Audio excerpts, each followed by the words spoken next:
face-to-face conferences will exist until we devise a way to be able to drink beer virtually. Do I need to have a mint before the podcast?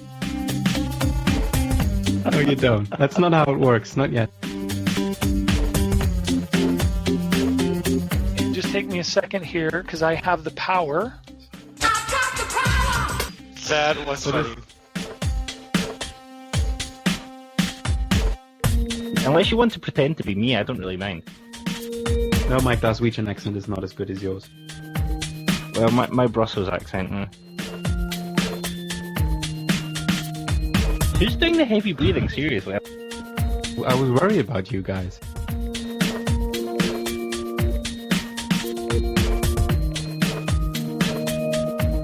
Okay, let's go. We're recording.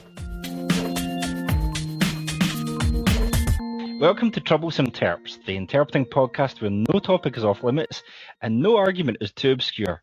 I'm Jonathan Downey, and with me today is blogger, techie, app junkie, interpreter for the EU institutions, Alexander Drexel. Hi, Alexander. Hello, everyone. How are you? Here's your resident app junker. Yes. This is going to be hilarious. Also with me is a man who's been on more boards than a Broadway actor and has a nice line in making network marketers seem believable. Conference interpreter Alexander Gansmeyer. Hi, Alexander. Hey guys, coming in to you live and hot from Munich. How are you? Nice to be here. And completing our team today is our special guest Barry Olsen. He's not only the founder of Interpret America, an associate professor at Middlebury Institute of International Studies at Monterey, and the leading conference interpreter in his own right. He's also pushing the boundaries of interpreting technology with his cloud-based multi-channel audio system, which we're actually using today, ZipDX. He's therefore ideally placed to help us get our heads around today's topic, remote interpreting. Hello, Barry. Hello, Jonathan, and hello, Alex and Alex. It's great to be with you all today. It's great fun to do this podcast. This is one I've been personally looking forward to for a while now. For those of you who can't see our screens, we've moved from our normal provider onto trying out and using ZipDX today. I'm genuinely impressed by how well this has worked. But Barry, can you give us a quick chat around the background of what made you get involved with ZipDX and who the software is aimed at? Sure, I'd be happy to. So basically, the idea came about in about 2010, 2011. I relocated to California in 2007 and started doing a fair amount of work in Silicon Valley as an interpreter. And I noticed that many of the companies in Silicon Valley had no clue about technology for interpreting. But I saw what was happening with remote conferencing, web conferencing, video conferencing. I thought there has to be a way to facilitate simultaneous interpretation for some of these remote or virtual meetings. Didn't go anywhere for several years. I talked to a lot of companies. They just weren't interested because there wasn't an existing market to be served. And then in 2011, I met my business partner, David Frankel, who's the founder of ZipDX. And we started to put our heads together and said, could we create this multi-channel system and basically recreate what you have in a multilingual conference room with simultaneous interpretation and create it in the cloud? And we did. And our platform is focused on a number of use cases, but I'll just mention one right now, and that is for conference calls with simultaneous interpretation. And this is audio conferencing. We aren't using video here, but we do have other applications where we do work with video feeds so that interpreting can take place with video as well. I'll leave it at that so that we can jump into the discussion and get more into the nitty-gritty in a minute.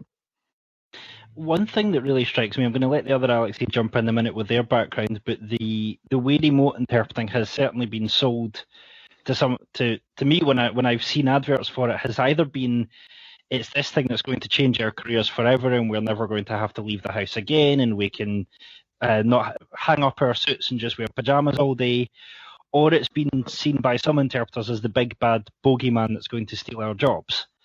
I suspect that given your background, Barry, you're not going to take either of those extreme positions, but do you see it in any way replacing traditional simultaneous interpreting for us?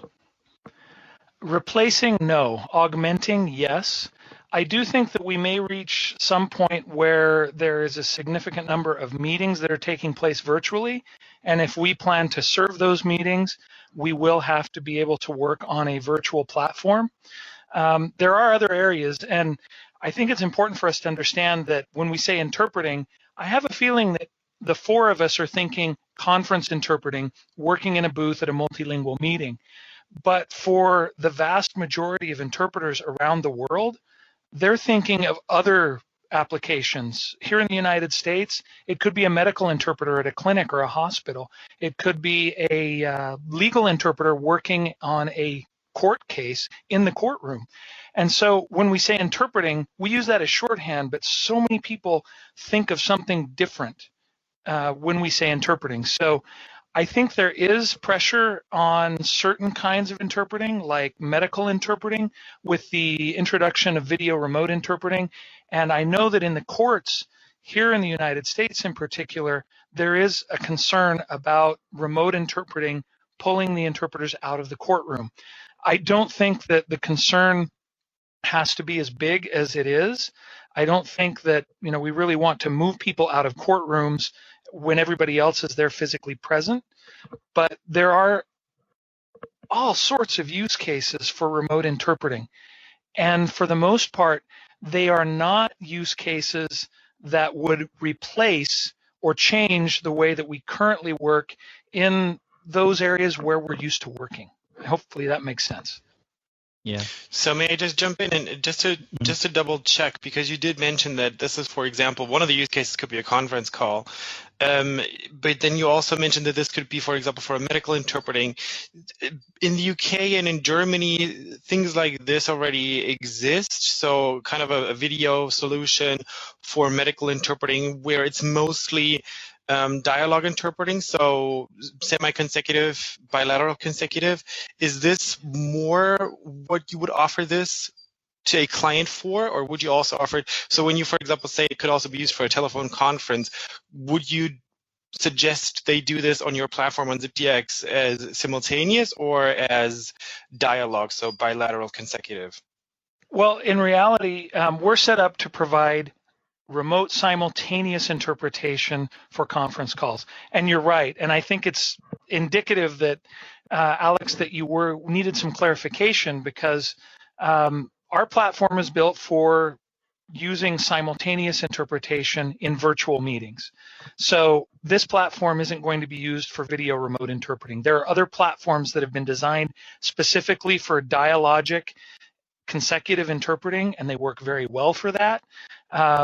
And I think that's probably the first takeaway from our call today, that there are many different technological platforms out there, and each one is basically fine-tuned to one or two or maximum 3 use cases. So there isn't one technological platform that's going to do everything. And so whenever you're talking about remote interpreting, you also have to clearly define what kind of interpreting are you talking about. Is it an interpreter who is remotely connecting to a room where there are 2 people who are face-to-face? Or is it an interpreter who is connecting to a platform like the ZipDX platform where everyone else is also connected via internet or via phone, and they can't see each other, and they're all virtual as well? You've got all sorts of different use cases, and then you have the use cases that you see a lot at the European institutions where the interpreters are in full booths, but they're not in the room. They're maybe 1 floor down, and they have multiple video feeds and are working that way remotely. So we really have to be clear to define our terms and what we mean when we say remote interpreting. I think that's a good spot to bring in Alexander Drexel. With your experience of the European institutions, are the institutions moving more towards kind of the video remote interpreting that we would expect to see in simultaneous, or kind of what's the pace of change in the institutions? Well, first of all, we do almost exclusively simultaneous interpreting at the institutions. I mean, there's very little in terms of consecutive or other modes of interpreting. So that's the first thing. And in terms of remote, the institutions were among the first, actually, decades ago already, I think, to run tests for remote, if it's possible, and how it could be done, and what the effects are on the interpreters. So there are quite a few studies out there as well. And what's happening at the moment, or what's been happening for a few years now with the institutions, at the Council of Ministers, to be quite precise, is that there are some meetings, more specifically the working dinners of the summits of the heads of state and government, where they have remote interpretation. And as Barry said, we don't necessarily use an online platform, but we have a very sophisticated setup, actually. So there is an actual meeting room where the meeting takes place with all the participants, and that meeting room is stuffed full of cameras, I think automatic cameras, or maybe operated by a cameraman. I don't know quite for sure at the moment. And then there's a second meeting room that can be one floor down or next door, depending on the arrangements. And there the interpreters will be working in booths as they would normally, but just with screens in front of the booth, so they can see several things. They can see the whole room, so they can see all the participants at the same time. They can see who's speaking at the moment, and maybe the president as well. So there's quite a sophisticated setup, which obviously is very expensive as well. So it cannot be done in any circumstance, or not in every circumstance rather, and it cannot be done all the time. So it's used rather for this very specific purpose. I think that's the other point I'm getting from this, is that interpreters traditionally have told their clients, there's one solution. And even in something like medical or court interpreting, largely they've given clients the same message of, there is one solution, and if you don't like this solution, that's it. I think where remote interpreting, certainly my own limited experience of it has helped, is that if you have a small meeting room, then you don't have to say to the client, sorry, you have to go to a bigger one. You can say, yes, you can be in that one, and you can have the interpreters down the way, but here are the pros and cons of that setup. I think what I hope we're moving to, and I hope that Barry and the two Alexes will kind of say more on this, is being able to say to clients, there's a myriad of options, and your interpreter's not just there to stand back and say, well, you should do it my way. We're there to understand the options ourselves and say to the clients, in this kind of situation, here are your options, and here is the one I would recommend that's best for you. Not necessarily the one that's plushest for the interpreters or involves us staying in the best hotels, but the one that will create the best results for the meeting. I don't know whether you guys would agree with that or not, but that's certainly the feeling that I'm getting, that interpreting is moving towards that. But in a way, I think that should have been the case all along, shouldn't it? That the interpreter is not just, a dictionary on legs, as we had in an early episode, but that you're someone who can provide a lot of other services as well to your clients. So you can not only, enable communication in the meeting, but you can give them a lot of advice. You can, give them advice on how communication can happen in a way that is really ideal for the client.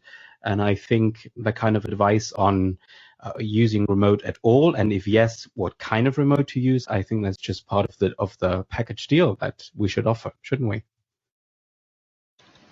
I do believe so, but then again, I don't necessarily think that and this is me playing devil's advocate, so don't get me wrong, I just am not sure that the clients necessarily always want the advice. They just want the solution. And just one example, and this is kind of going into the direction that you described, Alex, how it is being presented at the European institutions. I had to organize a large conference with 10 different languages, so 10 booths, and they just wouldn't physically fit in the conference venues or in the location. The relatively simple solution was to add a couple of things onto the equipment quote, which was basically two screens per booth and a cameraman and a camera, which of course makes everything a lot more expensive, but the client's wish to not have the interpreters in the conference venue due to a lack of space was accommodated for. So I don't know if he would wanted to have. If he would have wanted to have a long and lengthy discussion about the pros and cons of the remote solution, I just think he wanted a solution, and that was the one that I offered because it was very pragmatic, and I know that that solution works very well if it's being done properly. I think that that's the interesting thing, and it was the question that the question that I asked when we were preparing the program is, whose interests is this technology serving? And I think if we can say to clients, if we have the knowledge in our heads and we can say to clients, well, there's no space in the room, here's a solution, that's what we can roll with, but beware, these are the cons, here's what's going to happen. And I think we almost need custom-made briefs for remote interpreting to say to clients, something changes when the interpreter's not physically with you.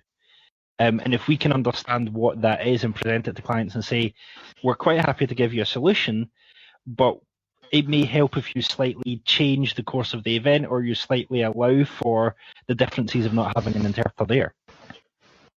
Yeah, Jonathan, this is Barry. I completely agree with that. And I think it's important to understand the pros and the cons of each one of the use cases and the technological solution that you offer up to serve that use case. For example, we've been working with the International Telecommunications Union in Geneva, Switzerland for a number of years as one of our clients, but we have a different use case with them. The interpreters are still in the booths, in the conference room, but the ITU has a need to connect participants from other parts of the world where the technology platforms don't necessarily allow for a full-on telepresence participation. They don't have the bandwidth, and sometimes they need people just to connect by phone or through a web conferencing interface. And we are able to make it possible for these remote participants to have access to any of the languages that are being interpreted, and they are also able to speak in the language of their choice from any of the UN languages that are being used at that meeting. And so in that case, the interpreters aren't remote. It's the participants that are coming in to either participate and listen, or maybe they're going to give a short presentation. And then the audio is then piped into the interpreters in the booth, and everyone is able to hear either the interpretation or the original audio based on what they want.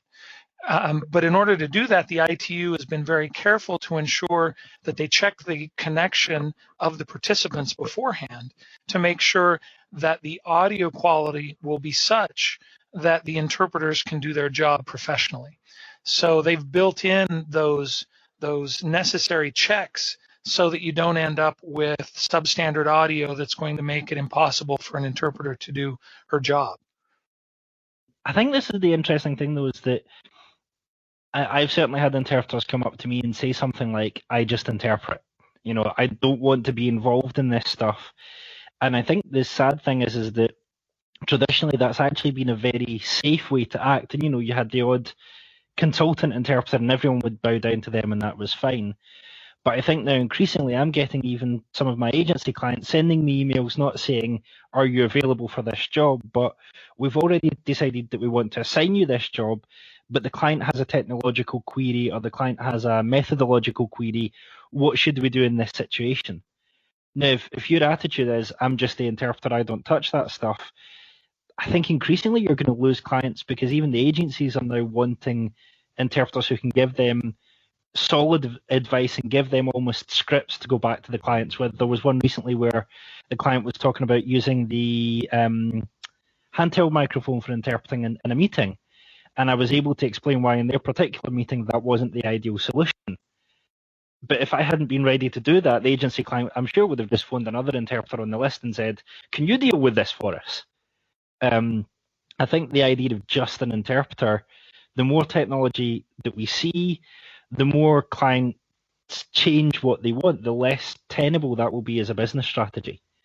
And that for me is another takeaway from this call, is that we can't afford to ignore the changes in our industry, and we have to get to know them very quickly and not be scared of them. Totally agree on that, Jonathan. Let me jump in again because something that has happened with the explosion of technologies through the internet is, and I'm going to throw out what we would call a $5 word here in the United States, and that word is hold on one second. It is disintermediation. And basically, what that long word ends up meaning, I don't know if you guys have heard it before, but with disintermediation, it means that suppliers of services or of goods don't have to go through intermediaries necessarily to get to the end client. And we're seeing more and more of that in language services as well, where you actually have platforms that have been built specifically to just provide the platform. And so if an interpreter is enterprising and has clients and wants to move them to that platform, they can sign up and get access to the platform, roll that into their service offering, and they're able to do things that in the past only agencies could do. So it opens up that whole discussion that you've referred to. Can I say, no, I'm just an interpreter, I only interpret, or are you going to need to add other skills and other offerings so that you can remain competitive in the market you're in? And my experience has been, as I've watched this over the last few years, is that there are some markets where interpreters, for the time being, can continue to just interpret. They have things set up so that that works for them. But for many of the new interpreters, for those that are working in markets that are quite different from, say, Geneva and Brussels, they're looking for ways to offer their services, and they're looking for ways to increase their access to good work. So there is an opportunity, but there is also a need to stay on top of the technology for sure. If I can just jump in there, because we had talked a little bit about the specialization of the platforms.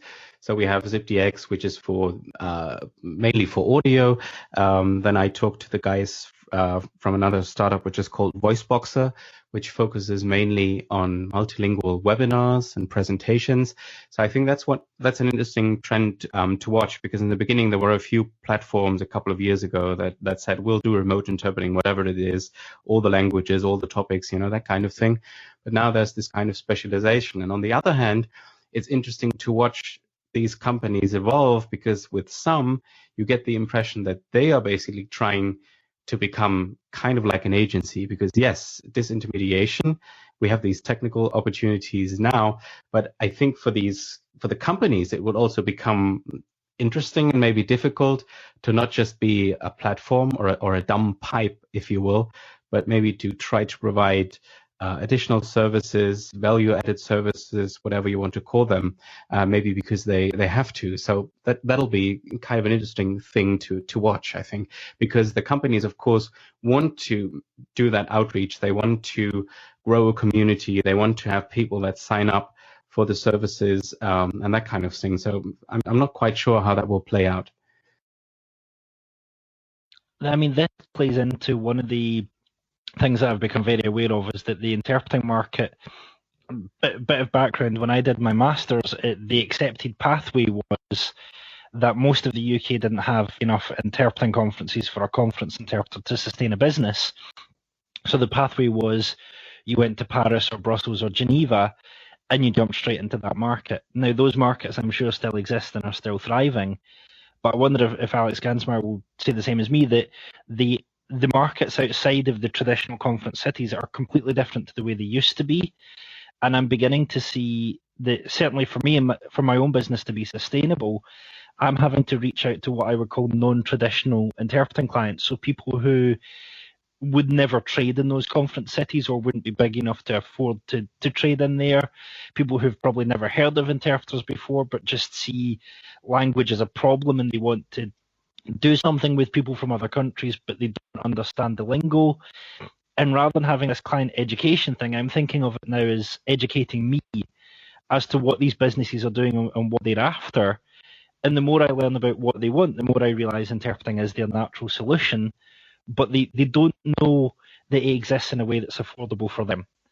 And so I think we are beginning to see, I think, this massive separation between the traditional interpreting market, which is basically almost like a remote staff market, and the interpreting market outside of those cities, which is you pick your clients up where you can, work with agencies where you want to and where you can, but anyone outside of an agency, you're having to walk them through the process of what it is you do, why that's useful for them, and kind of win them over on a personal basis rather than I'm an interpreter, you know you need me, really. Alex Gansmeyer, would you say, is your market doing the same where you're having these kind of newer non-traditional clients as well? In a way, I think yes, but in another way, I think that the big traditional conferences, they're here, and I think also in the future, at least in the medium term, they're here to stay. What I think, and this you also mentioned, a lot of clients don't even know what we can do for them, and I think this is where remote interpreting might come in very handy, because you can just do that 30-minute conference call where they don't necessarily want to pay for your travel to location X to just do that quick meeting, but you can just log on online and do this conference call. So it might actually open up more business for us in that way, which again, as you said, is not the traditional conferencing market in a way. So I think we might have more business fields open to us in that way. But equally so, I think coming back to remote interpreting specifically, I think it poses a couple of I don't want to say problem because that's a mean word, as we've learned, so I'm just going to say issues. In that, of course, a lot of long-established concepts that we in interpreting have worked for, such as, for example, the professional domicile, are going to be completely circumvented by this entire, well, operation in a way, because my business domicile might be Munich, but I could still go and do a remote conference in Los Angeles. I mean, the time difference will probably be killer, but I could still do it. So that would allow me to save the client travel and accommodation and per diems and whatever have you. But I might just take that job away from someone in Los Angeles. So I think it does offer opportunities for a lot of us, but especially in the light of what digitalization has done to other businesses and what globalization has done to the economy in general, it could also pose a huge challenge. If I may, I'll jump in and just mention something as well. Alex, you're right that could pose a huge problem. Particularly, I said the P word, problem, challenge, issue, whatever you want to call it.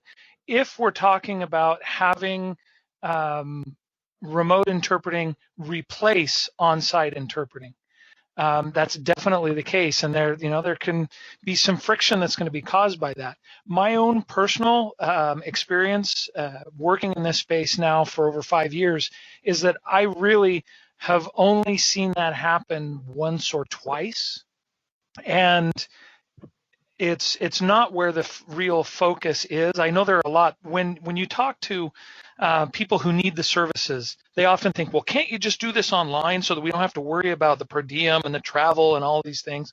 Because let's face it, it is expensive to move people around.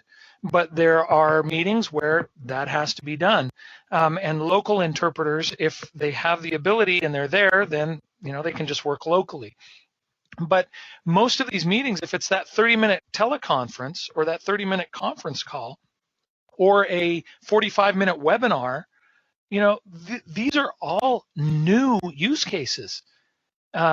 If they've switched to webinars and stopped holding face-to-face meetings and replaced the face-to-face meetings wholesale with webinars and conference calls, then yes, there is some displacement going on there. But what I'm seeing is that you're having a lot more people start to market their products and services using webinars, or they're tacking on 2 or 3 conference calls in the lead up to a big face-to-face meeting, and then meeting to follow up afterwards. So the short answer is yes, that is a risk, and I think we are going to deal with that as the technologies get better and easier to use, and they really want to move, don't want to have to pay those costs. But in the meantime, what I'm seeing is that most of the growth is happening in these new areas that don't replace the face-to-face meetings. I totally agree with that, and that's why I was saying that I think that the big conferences are also here to stay, at least in the medium term, because of course, as soon as we invent teleportation, then we're all done.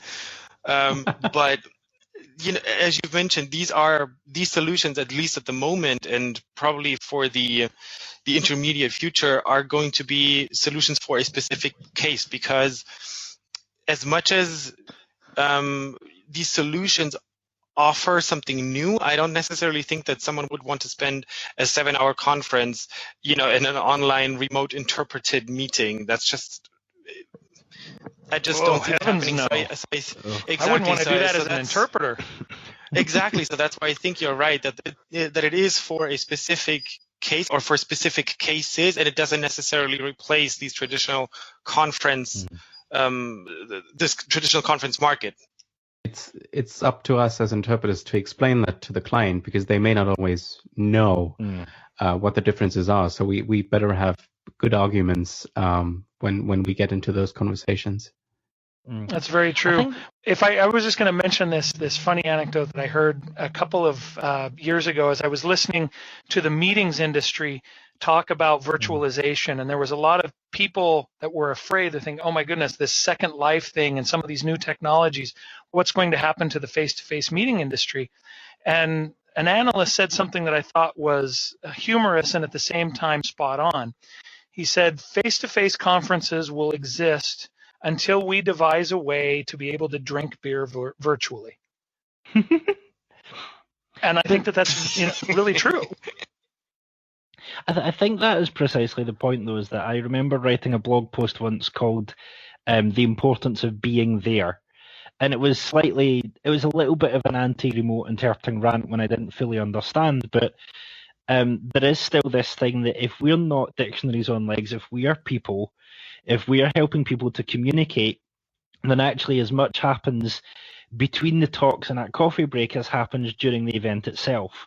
I remember a senior interpreter joking to me once when we got interpreters visiting, and I jokingly received the advice when I was doing my master's of never talk to the clients at lunchtime because they'll ask you to interpret.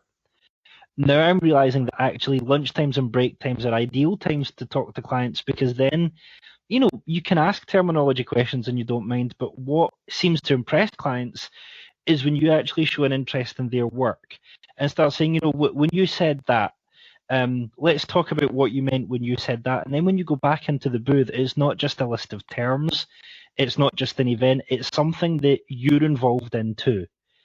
And I think that's why I can't see remote interpreting putting anyone really out of a job. I liked your case of, if they go from meetings to webinars, well, the truth is we've lost the in-person interpreters have lost the client anyway. I would much rather they still work with professionals than use a machine interpreting solution. If the client's already gone down a route, we can't pull them back suddenly. We have to take what Alexander Drexel calls the disruption and use it to our advantage too. And if we're so tied, I think, to our traditions that we can't do that, then we're making ourselves suffer. But I'll be fascinated to see how the industry changes over the next 4 or 5 years, because I think we're beginning to see a tipping point here between changes in training, changes in technology, changes in how some people think it's unethical to travel too far, and all of these changes have got to tip at some point. And the question is, well, what do we do to prepare for that? Is remote interpreting one of the solutions that we're going to need just to survive? Maybe to just give one example for I think the tipping point is a very good metaphor to use. Just to give one example, due to the refugee situation that we have in Europe at the moment, it has turned out that remote interpreting is being used increasingly to provide, a fair asylum procedure to the people coming to Europe now, because they often speak very exotic languages, and we often don't have the interpreters that we need for these procedures, or they're maybe not in the right place. So increasingly, you now see news articles describing just that. So that tipping point may already be happening just by, due to these events that take place. Yeah, I think there's definitely something to that. But um, while on the one hand, this definitely affords the refugees, in your example, the benefit of having an interpreter present, I think certain preconditions have to be met. And I just wanted to ask this because I've been experiencing issues with my internet connection, which the listeners might not know, but you all participating in this podcast do. So my question to Barry is, how, if one were to use a remote interpreting solution, what would you tell them? What's your advice in terms of preparation? What do you need to have at home? What are the specifications that you should look out for? And also, when you're advising a client, what would you tell them that they would need to ensure on their end, so on the client's end, as well as maybe even on the interpreter's end, if at all possible? Wow, those are both great questions. And on the client side, one of the things that we tell people when they're exploring the use of our technology that we built is we say, your second conference call is going to go great. And by that, we mean that the first one, there are going to be some bumps in the road. People have to get used to using the technology and see that they can actually be interpreted when they're on the phone. And they work through those things. And once everything clicks, it's really amazing to see the magic of simultaneous interpretation, just like when you're in a meeting and it's working and you see people speaking multiple languages and they're conversing as if there were no language barrier. So for them, it's understanding, look, one thing, you can't give a really long presentation. If you're chairing this conference call, you can't be on your cell phone in an airport right before you get on the plane because background noise can be an issue. Also, cellular telephones can be anywhere from okay to really bad. And so someone may be able to participate using a cell phone if they have just a few things to say. But if you're chairing a meeting that's going to go on for an hour, you'd better be on a good, solid, dependable landline and preferably have a handset or a headset so that you have the best sound possible. And the interpreters, just switching now to them, and this goes not just for, say the ZipDX platform, it goes for any remote interpreting platform. You need to think about how you can provide the best service to your client from your office or your home office. So one, you need dependable wired broadband. Wi-Fi is wonderful. It gives us a great deal of freedom to move around, but the simple reality is that the technology is not as dependable as wired. And you need to have a good bandwidth, both up and down. I recommend having a good computer and installing two screens. I have two screens in my office that allow me to have access to additional information, the chat, all sorts of different resources, and I can also look up terminology when I'm not interpreting or do some research, or I can send terminology or names and numbers to my colleague who is working from his or her home office. And so you've got to have the dependable wired broadband, a good computer, a good quality USB or analog headset. USB headsets are becoming easier to use and the technology has improved significantly. So, and then you also have the need to have an office, a place where you can close the door and that room can become your interpreting booth. So, those are the things that I would mention right now. I'm not sure, hopefully I've answered your question, and I'll go ahead and turn it back over to Jonathan. Yeah, I was going to say that the interesting thing for me is, I'm sure I've said on the podcast before, I have 3 children, the oldest of whom has just turned 4.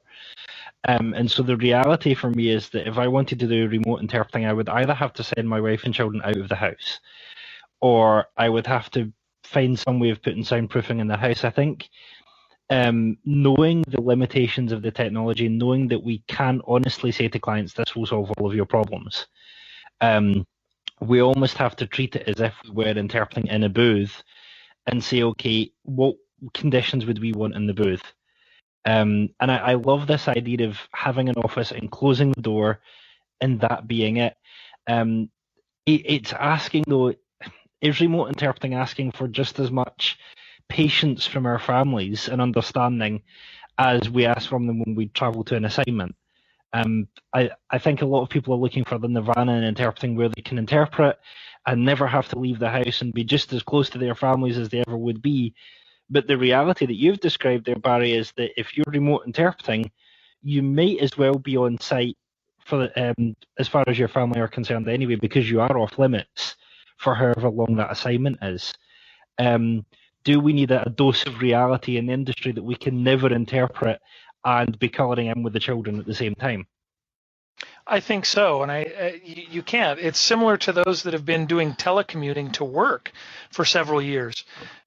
When you are working from your home office, you are working, and so you have to have that clear line between, you know, your family and personal life and what you're doing when you're working. Yeah, and I think there's another point too. I mean, things where we have to adapt, because I noticed that when I looked at the VoiceBoxer platform, because they actually came up with a rather interesting way of how two interpreters can take turns in the virtual booth, as it were, because it can happen, or it will probably usually be the case that you're not in the same location. I mean, there's one in the home office and the other interpreter's also in the home office. And then, of course, if you have a good platform, then that platform will have found a good way for the communication between the two, because I think that's one of the other big changes that's taking place. Something that we have to adapt to is, how do we communicate with our booth mate or the other interpreters if it's a bigger meeting, a bigger situation? How do we take turns? How do we help each other? Because that's, of course, a very big part of interpreting, is that it's teamwork and that we're helping each other out. Yeah, that is true. And we've actually done that on our platform as well, where we've tried to recreate the audio conditions you have in the booth when you're getting ready to take over from a booth mate. So we can give you a mix of the floor audio and the audio of your booth mate, and you can coordinate so that the switch can be, I would say, almost as seamless or just as seamless as when you're in the booth and you're in sync. But it's something that you have to get used to, because you don't have the visual cues that you use when you're physically in the same space. But, you know, again, I think we have to look at these things as, well, we have to figure out a way to do it well in this new environment. And what sometimes saddens me is colleagues will look at something new and they'll try to poke holes in it as fast as they can. And as soon as they find one, they'll say, oh, and that's why we should never do it. And I think that's the wrong approach. I think that's maybe, I've been slightly guilty of that myself with not so much remote interpreting technology, although I must admit I've been quick to dismiss it as a technology that's going to kill all of our jobs. But something like machine interpreting, I'm sure there's going to be a use for it, just like machine translation has now been integrated into translators' workflows. Where I think I could see a real possibility is for someone to take an existing web-based interpreting platform and go, well, what other technologies can we bolt into that? I love the way that translators have now got their translation environments on now this massive interconnected technologies that talk to each other, that instantaneously swap and look up data. And if we're going to move interpreting to the cloud anyway, isn't there potential for us to kind of plus interpreting in a way to think, you know, there are certain things you can't do in the booth very well at the moment. You know, a term lookup in the booth is actually slightly tricky. It has to be the interpreter who's not working. You have to have reliable Wi-Fi. They're going to be losing concentration on any sort of listening activity while they're doing it. And you know there's going to be a delay. Well, if you're remote interpreting online, there's no reason why you can't have a bolt-on or a search window open at the same time that you can do term lookups incredibly quickly. Do you see any potential, Barry, and even Alexander Drexel as well, is there any potential for us to add bolt-ons to existing technology and do for interpreting what the modern translation environments and CAT tools have done for translation? Just a quick one, because I think the biggest change that we need is just a change of mindset. And I'm not saying that each and every translator was really clamoring for more technology. I don't think that's the case. I mean, some of them maybe had to grudgingly adapt to it, but adapted they have. And I think we can really learn a lesson from that. Over. Yeah, okay. I do think those possibilities are there. In fact, we explored it back in 2011 at the Second Interpret America Summit. Natalie Kelly, who was working for Common Sense Advisory back then, came and spoke specifically about what interpreters would like to see. And as we did this blue skying event, I mean, people were saying, I'd like to have voice recognition of the original speech, put the text up on the screen in front of me, and then be able to immediately give me possibilities for different terminology that shows up. I think that's still in the future, because voice recognition, although it's improved significantly, still isn't there to be able to provide that in a way that would be dependable. But certainly, especially with the fact that the technologies now are mainly cloud-based and browser-based, there is a lot that could be done to do a mashup, if you will, of database technology for certain glossaries that would be able to provide you with terminology while you're working on one of these calls or one of these virtual meetings or whatever it may be. So yes, definitely. But one of the challenges that we run into with technology and interpreting is a subset of the language services industry, and it's smaller, and oftentimes developers look at this and they say, is there really a market for me to go after? So gratefully, we're starting to see people do see those possibilities, but they focused mainly on how to deliver interpreting services.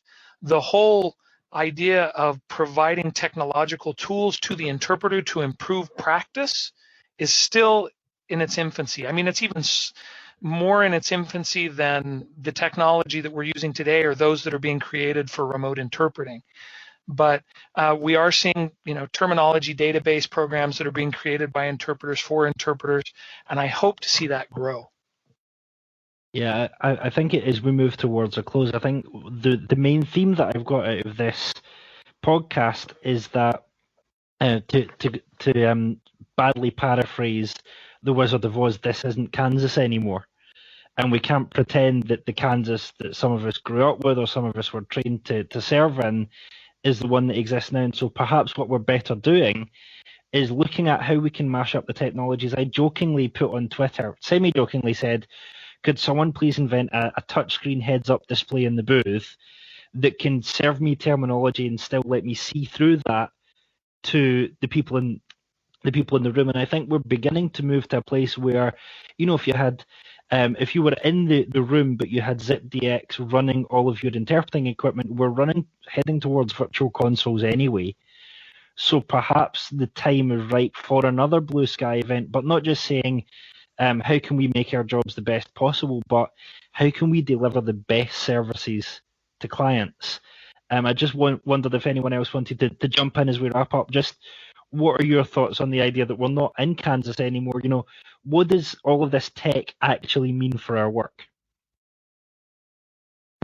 Was I the only one imagining Jonathan like Tom Cruise in Minority Report sitting in the booth, flipping away terminology on the see-through heads-up display? No, but all jokes aside, totally what I had in mind. Yeah. No, but I think the technology is definitely something that, we're not in Kansas anymore, but I don't think we're just quite somewhere else yet. I think it's something that we have to be aware of, and we have to open ourselves to all the possibilities, because if we just shut ourselves off and shut our eyes, the technology is still going to keep going. Silicon Valley isn't going anywhere. These solutions are going to chug along with or without us. So I think it's good to do what we do here and be aware and make other people aware, and definitely also have these blue sky events. I quite like that idea of really doing these moonshot exercises and saying this is where we could go as well. So yeah, I think we're not 100% quite in the high-tech Star Wars future yet, but might not be that much left to go to get there. And I think another important point is certainly training. And Barry, I'm just thinking back a couple of weeks ago or months ago, there was the SCIC Universities conference here in Brussels, and where the European Commission's interpreting service meets representatives of the universities that train interpreters and translators. And it was quite encouraging to see how much technology is already common practice and standard practice in the universities, because I think that will be key as we move out of Kansas and into interpreters nirvana or whatever that may be. Yeah, I think that's where it all begins, and this is a generational shift. Those that are going to be using these technologies are going to be the younger interpreters. Many of my colleagues that are older than me have said, I'm not interested. I'm good. I've got my clients, and so I'm going to continue this way until I retire. But the younger interpreters, those that are coming through the training institutions, my experience has been that they are very eager to learn about them. And at the same time, they're cautious because they want to make sure that it's going to be a good thing for them. And I think that's the right position to take. Just one quick kind of wrap up. I'd like us to do a bit of a rapid fire response to this, and that is, we know, I certainly know that there will be some people listening to this going, why have they not given us 15 minutes on all of the evils and why remote interpreting is bad and how horrible it is? What would you say to reassure people who are waiting for us to tell them how horrible it is? Or are there any drawbacks that you think we haven't covered that you just want to talk about in a couple of sentences and say how we can get around them? Let's start with Dalek Alex Gansmeyer. I'm not sure if I have any horrific drawbacks on the whole thing. I just think, and again, this is because I've been suffering with internet connectivity issues all day.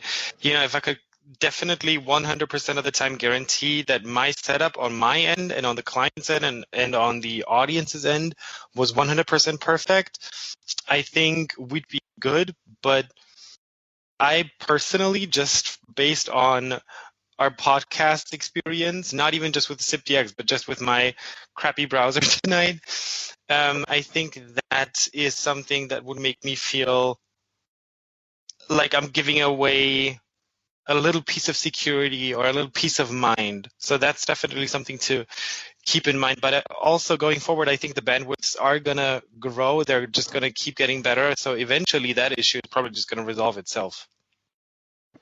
And Barry, what would you say about drawbacks? How would you reassure interpreters? I would simply say that at least the use cases that I've seen, they tend to be for short meetings, anywhere from 30 minutes to 2 hours. And so, you're not going to be in front of a computer screen all day. It's a chance to have new kinds of work, more kinds of work. The technologies are getting better, and they're working very well right now, frankly. And there's no reason to be afraid of it. One thing I will say in terms of what some might perceive as a drawback is you don't have a visual if you're just doing a conference call. And we encourage our interpreters to work for 15 minutes at a time rather than 30, because it does require more concentration. You have to listen to people. Someone may not have the best audio on their connection. But the interesting thing is that the clients understand this. They're used to these technologies. They've used them before. And when you add the interpreting into it, for them, it is a huge plus. And it allows them to do their work in a new way. So this is not going to replace the way we work. It's simply augmenting. I think that's the key thing. And Alexander Drexel, you work in the European institutions that have been using this kind of technology since before some of us were even born. So what would you tell us about the drawbacks, and how would you reassure interpreters who are maybe a little bit scared of the technologies as they are? Yeah, well, I think we've covered a few of the drawbacks as we talked about some points, and I think many of the drawbacks are well known. I think some of them are not quite up to date and probably overtaken by technological development, basically. But I would just say that be curious, or if you're not curious, at least be open. Take a look at this, because it's happening, whether we like it or not. So we might as well try to take a very close look and engage with what's happening. Alex, you're the king of wrap-ups. Do you want to wrap this thing up for us? Oh boy, how do you wrap up over 50 minutes of in-depth discussion of remote interpreting? I think we've covered an awful lot of facets here, from technical questions, platforms, the right setup, to the potentially hot potato of the professional domicile, new working patterns, and just overall the pros and cons of remote and how it may shape our profession. We certainly hope you found this podcast episode interesting and stimulating. We encourage you to get in touch on www.troubledterps.com. You can also approach us individually on Twitter, and also check out our earlier podcast episodes and subscribe so you don't miss the next episode. See you later. Woohoo! Thanks, guys. It was a lot of fun. That was awesome.